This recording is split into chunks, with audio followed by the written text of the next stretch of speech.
నీ పోరాటం ఎవరి మీద? తెలంగాణకు అన్యాయం చేస్తున్న ఆంధ్రప్రదేశ్ మీదనా, తెలంగాణ సాధించిన కేసీఆర్ మీదనా? నువ్వు పోరాడతలేవు, నీ అక్కసు నువ్వు కక్కుతా ఉన్నావు. నువ్వు కేసీఆర్ గారి మీద ఉన్న అక్కసును కక్కే ప్రయత్నం చేస్తున్నావు తప్ప నిజాయితీగా తెలంగాణ నీటి ప్రయోజనాలు కాపాడడం కోసం నువ్వు ప్రయత్నం చేస్తలేదు. ఆంధ్రప్రదేశ్లోనేమో కూటమి పాలన నడుస్తూ ఉంది. తెలంగాణలో చూస్తే రేవంత్ ప్లస్ కూటమి యొక్క విషపాలన నడుస్తూ ఉంది ఇలా తెలంగాణలో. స్పష్టంగా అర్థమవుతా ఉంది మనకు ఎవరి ఎజెండా అమలవుతుంది. ఇలా ఎవరి ఎజెండా కోసం నువ్వు ఢిల్లీకి పోయినావు. నువ్వు ఇవాళ ఆయన చెప్తుండు మేము చాలా 4 సాధించిన అంటుండు. ఇలా నువ్వు సాధించింది ఏంది? గోదావరి బంకచెర్ల కమిటీ వేయిండ్రి, నెల లోపల కమిటీ రిపోర్ట్ ఇస్తుంది, కమిటీ రిపోర్ట్ శిరసా వహిస్తా అని చెప్పి తలూపి సంతకం పెట్టి వచ్చినావు. నువ్వు చేసింది ఏమున్నది? టెలిమెట్రీ అంట. టెలిమెట్రీ కొత్తగా పెట్టేది ఏంది? ఆల్రెడీ బీఆర్ఎస్ ఉన్నప్పుడే పోతిరెడ్డిపాడు ప్రాజెక్టు వరకు టెలిమెట్రీ పెట్టారు. పోతిరెడ్డిపాడు ప్రాజెక్టు తర్వాత బనకచెర్ల వరకు కూడా, బనకచెర్ల దగ్గర ఉండే 4 క్రాసింగ్లో కూడా టెలిమెట్రీ పెట్టాలని అప్పటికే బీఆర్ఎస్ ప్రభుత్వం ఫైట్ చేసింది. అనేక మీటింగుల్లో బీఆర్ఎస్ మాట్లాడింది. It's a continuous process, not a new thing. Telemetry already సగానికి పైగా ఇన్స్టాల్ అయ్యి ఉన్నాయి. రెండవది కేఆర్ఎంబి విజయవాడకు, హైదరాబాద్లో ఉన్న ఆఫీస్ విజయవాడ పంపించినావు అంతే కదా, అది విజయం అంటాడు. అది ఆల్రెడీ మన పార్లమెంట్లో బిల్లులోనే ఉంది, ఏపీ రీఆర్గనైజేషన్ యాక్ట్ బిల్లులోనే ఉంది. అలా కొత్తగా హైదరాబాద్లోనే ఆఫీస్ విజయవాడకు తీసుకపోతే ఇది నేను విజయం సాధించిన అంటాడు రేవంత్ రెడ్డి గారు. ఈ వెనకట మీరు చూసిండ్రు ఏది కృష్ణా నది మీద ఉన్న ప్రాజెక్టులన్నీ కేఆర్ఎంబికి అప్పచెప్తూ కూడా నిర్ణయం తీసుకున్నాడు రేవంత్ రెడ్డి గారు. రాష్ట్రం ఏర్పడ్డ తొలినాళ్లలోనే కృష్ణా నది మీద ఉన్న అన్ని ప్రాజెక్టులను కేఆర్ఎంబికి అప్పచెప్తూ నిర్ణయం తీసుకుంటే కేసీఆర్ గారు బయటకు వచ్చి గర్జించి 10 ఏళ్ళు నేను కాపాడినా నువ్వు ఎట్లా ఇస్తావు? కృష్ణా నదిలో నీటి వాటాల పంపకం తేలేదాకా, ట్రిబ్యునల్ అవార్డు వచ్చేదాకా ప్రాజెక్టులు మేము ఇయ్యమని చెప్పి బీఆర్ఎస్ పార్టీ ప్రాజెక్టులను ఇవ్వకుండా 10 ఏళ్ళు మన యాజమాయిషిలో ఉంచుకుంది. వీళ్ళు రాగానే పోయిన వాళ్ళ సంతకం పెట్టినరు, నెల లోపల అన్ని ప్రాజెక్టులు అప్పచెప్తామని వచ్చిండ్రు. అరే అట్లట్లా అప్పచెప్తామని బీఆర్ఎస్ పోరాడితే కేసీఆర్ గర్జిస్తే అప్పుడు అసెంబ్లీలో తీర్మానం చేసి లేదా చూసి అది ఉత్తుతగా చేసినాం, ఆ తప్పు మేము వాపస్ తీసుకుంటాం, మేము ఇయ్యమన్నావు.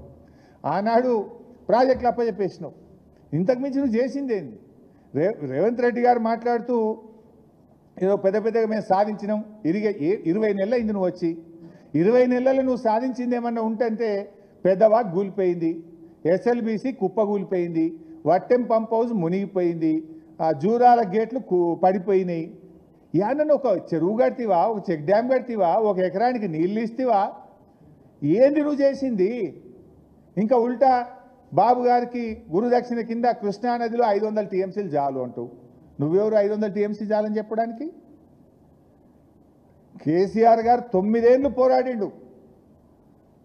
రాష్ట్రం ఏర్పడ్డ 42 రోజుల్లోనే కేంద్ర ప్రభుత్వం దగ్గరికి వెళ్ళి కృష్ణా నది మీద సెక్షన్ 3 కింద ట్రిబ్యునల్ వేయండి, మాకు 763 టీఎంసీల నీళ్లు రావాలి అని పోరాడిండు. సుప్రీంకోర్టుకు పోయిండు, ప్రధానమంత్రిని కలిసిండు, కాలుకు బలపం కట్టకుండా తిరిగి సెక్షన్ 3ని కేసీఆర్ సాధించిండు. ఆ సెక్షన్ 3 మీద వాదనలు జరుగుతున్నాయి. ఇంకొక 6 నెలలు అయితే ట్రిబ్యునల్ అవార్డు వస్తుంది. 5-6 నెలల అవార్డు వస్తే మనకు 700-800 టీఎంసీల నీళ్ళు వస్తాయి. ఒకవైపు అంత మంచి వాదనలు మన ఇరిగేషన్ డిపార్ట్మెంట్ వినిపిస్తుంటే రేవంత్ రెడ్డి గారు 500 చాలంటాడు, ఉత్తమ్ కుమార్ రెడ్డి గారు 575 చాలంటాడు. ఒకవైపు డిపార్ట్మెంట్ 763 అడిగితే ముఖ్యమంత్రి 500 చాలంటాడు, నీళ్ల మంత్రి 575 చాలంటాడు. ఇది మీ అవగాహన రాహిత్యం, మీకు చిత్తశుద్ధి లేదు అని చూపించేటువంటి దానికి నిదర్శనం. మేము ఇవాళ దాదాపు 17,25,000 ఎకరాలకు కొత్త ఆయకట్టు తెచ్చాం. 9 ఏళ్ళు కొత్త సంసారమైనా, 2 ఏళ్ళు కరోనా వచ్చినా 17,24,000 ఎకరాలకు బీఆర్ఎస్ ప్రభుత్వం కొత్త ఆయకట్టు తెచ్చింది. 30 లక్షల ఎకరాలకు పైగా స్థిరీకరణ చేశాం. దాదాపు 48 లక్షల ఎకరాలకు బీఆర్ఎస్ ఆయకట్టు తెచ్చింది. నువ్వు చేసింది ఏంది నాయన? ప్రాజెక్టులు కూలిపోవుడు, సొరంగం కూలిపోవుడు, తెగిపోవుడు తప్ప నువ్వు చేసింది ఏమైనా ఉన్నదా? ఒక్క ఎకరానికి ఏమైనా నీళ్ళు ఇచ్చినావా? 20 నెలలు అయింది నువ్వు తెచ్చి, నీ ప్రభుత్వం వచ్చి. కేసీఆర్ను తిట్టుడు తప్ప 9 నెలల్లో తెలంగాణ సాగునీటి రంగంలో కాంగ్రెస్ పార్టీ సాధించిన ప్రగతి గుండు సున్నా. ఏమున్నా నోటి తీట తప్ప నీటి వాటా సాధించాలనేటువంటి చిత్తశుద్ధి కాంగ్రెస్ ప్రభుత్వానికి లేదు. ఎంతసేపు కేసీఆర్నో బీఆర్ఎస్ ప్రభుత్వాన్ని తిట్టాలనే నోటి తీటనే మీకు. ఏడ నీటి వాటా సాధించిండ్రు, ఏడ మీరు ఒక ప్రాజెక్టుకు అనుమతి సాధించిండ్రు, ఎంతసేపు బురద రాజకీయాలే తప్ప. ఇప్పుడు మేడిగడ్డ దగ్గర ప్రాజెక్టు కట్టద్దని రిటైర్డ్ ఇంజనీర్లు చెప్పిండని ఒక అబద్ధం ఆడిండు రేవంత్ రెడ్డి గారు.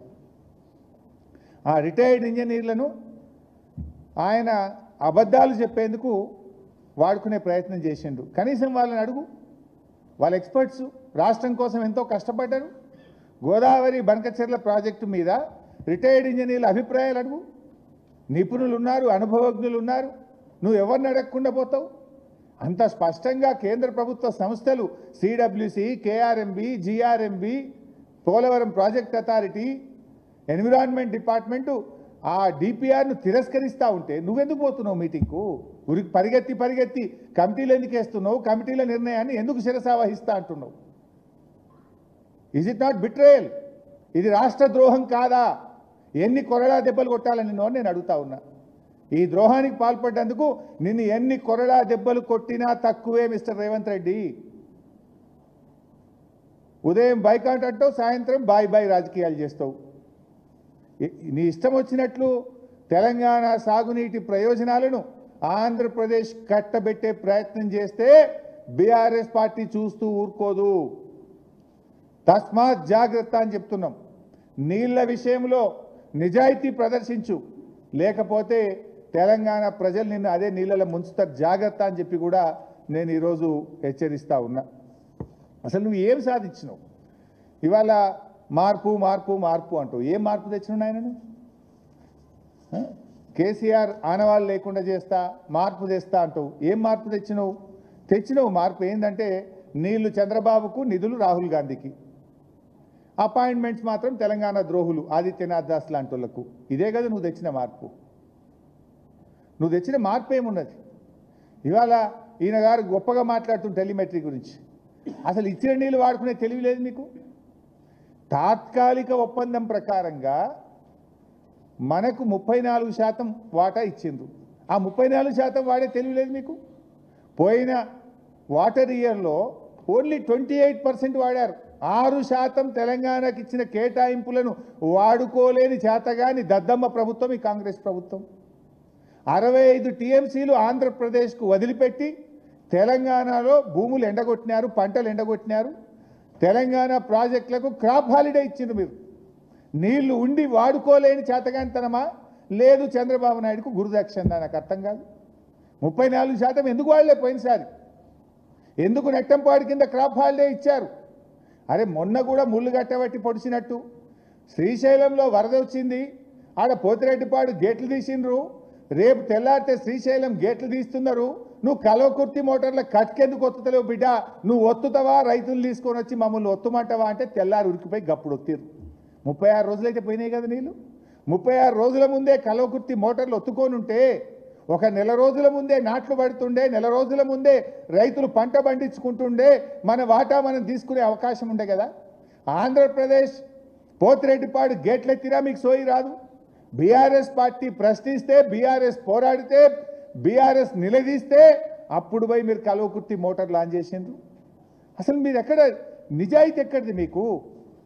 ఇప్పుడు చర్చ జరిగిందని ఆంధ్రప్రదేశ్ మంత్రి నిమ్మల రమానాయుడు చెప్తాడు, జరగలేదని రేవంత్ రెడ్డి చెప్తాడు, ఇంకా స్పష్టత లేదని ఉత్తమ్ కుమార్ రెడ్డి చెప్తాడు. ఏంది ఇది? ఉత్తమ్ దో మాట, రేవంత్ దో మాట, ఆంధ్రప్రదేశ్ మంత్రిది ఇంకో మాట. ఇప్పుడు ఈయన నేను బాగా మంచి పని చేసిన ఇవాళ అంటాడు. ఏడాది కింద కూడా నువ్వు కలిసిన ఒకసారి జూలై 6 నాడు చంద్రబాబు నాయుడు గారిని ప్రగతి భవన్ పిలిచినావు. పిలిచి విభజన సమస్యలు కూర్చొని మాట్లాడుకుంటాం, పరిష్కరిస్తాం అన్నావు. ఇవాళ జూలై 16, ఏడాది మీద 10 రోజులు అయింది. ఒక్కటైనా పరిష్కరించినవా? ఆ రోజు చెప్పింది విభజన లోపల జరిగింది. ఈ చీకటి ఒప్పందం గోదావరి బనకచెర్లకు ఆనాడే బీజం పడ్డది. దాంట్లో భాగంగానే ఇవాళ ఎజెండా మీదకి వచ్చింది. ఏడాది మీద 10 రోజులైనా విభజన సమస్యలు ఒక్కటి కూడా పరిష్కారం కాలేదు. నువ్వు ఇవాళ కూడా కమిటీకి తల ఊపి తెలంగాణకు అన్యాయం చేసినావు. నువ్వు ఇప్పుడు ప్రజలకు తేటతెల్లమైంది, నిజం నిప్పు లాంటిది. ఆంధ్రప్రదేశ్ మంత్రి గారు నిమ్మల గారు కుండ బద్దలు కొట్టినట్టు గోదావరి బనకచెర్ల మీద చర్చ జరిగింది అని స్పష్టంగా చెప్పారు. ఇది agenda, this is official agenda. ఇది ఢిల్లీలో కేంద్ర ప్రభుత్వం యొక్క ఎజెండా కాపీ ఇది. అందులో ఫస్ట్ ఐటమే గోదావరి బంకచెర్లో ఉంది. రేవంత్ రెడ్డి బుకాయిస్తాడు, చర్చనే జరగలేదు, చర్చ జరిగినప్పుడు ఆత్మనే ముచ్చట ఎక్కడ వస్తుంది అంటాడు.